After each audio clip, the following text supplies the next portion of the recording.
After a 33-year leave of absence from his alma mater, I am pleased to present to you Dr. William Gates.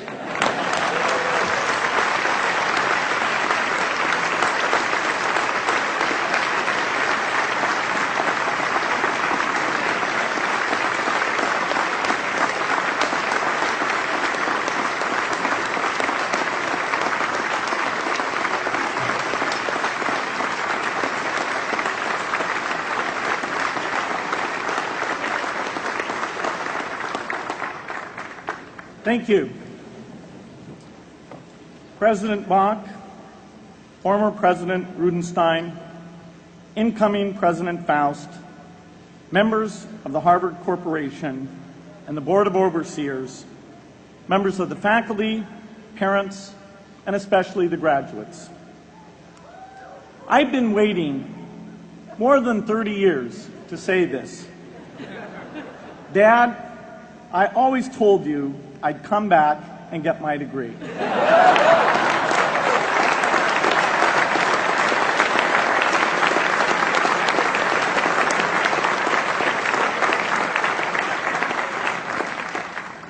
I want to thank Harvard for this honor. I'll be changing my job next year, and it will be nice to finally have a college degree on my resume. I applaud the graduates for taking a much more direct route to your degrees. For my part, I'm just happy that the Crimson called me Harvard's most successful dropout. I guess that makes me valedictorian of my own special class. I did the best of everyone who failed. But I also want to be recognized as the guy who got Steve Ballmer to drop out of business school.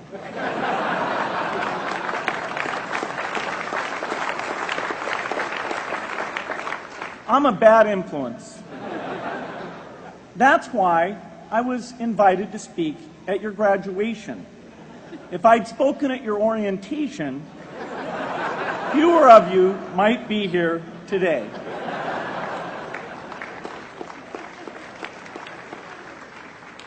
Harvard was a phenomenal experience for me. Academic life was fascinating. I used to sit in on lots of classes that I hadn't even signed up for. And dorm life was terrific. I lived up at Radcliffe in Currier House. There were always a lot of people in my dorm room late at night discussing things because everyone knew that I didn't worry about getting up in the morning. That's how I came to be the leader of the antisocial group. We clung to each other as a way of validating our rejection of all those social people. Radcliffe was a great place to live. There were more women up there, and most of the guys were math science types. The combination offered me the best odds, if you know what I mean. That's where I learned the sad lesson that improving your odds doesn't guarantee success. One of my biggest memories of Harvard came in January 1975 when I made a call from Currier House to a company in Albuquerque, New Mexico that had begun making the world's first personal computer. I offered to sell them software. I worried they would realize I was just a student in a dorm and hang up on me.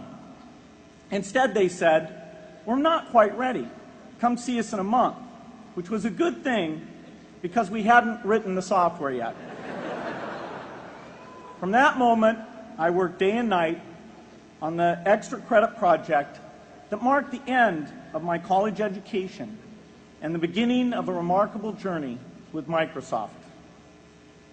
What I remember above all about Harvard was being in the midst of so much energy and intelligence.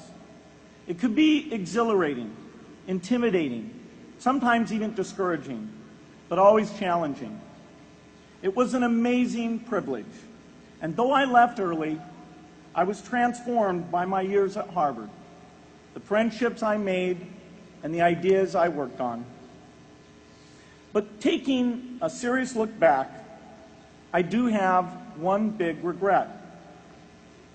I left Harvard with no real awareness of the awful inequities in the world, the appalling disparities of health and wealth and opportunity that condemn millions of people to lives of despair. I learned a lot here at Harvard about new ideas in economics and politics. I got great exposure to the advances being made in the sciences. But humanity's greatest advances are not in its discoveries, but in how those discoveries are applied to reduce inequity.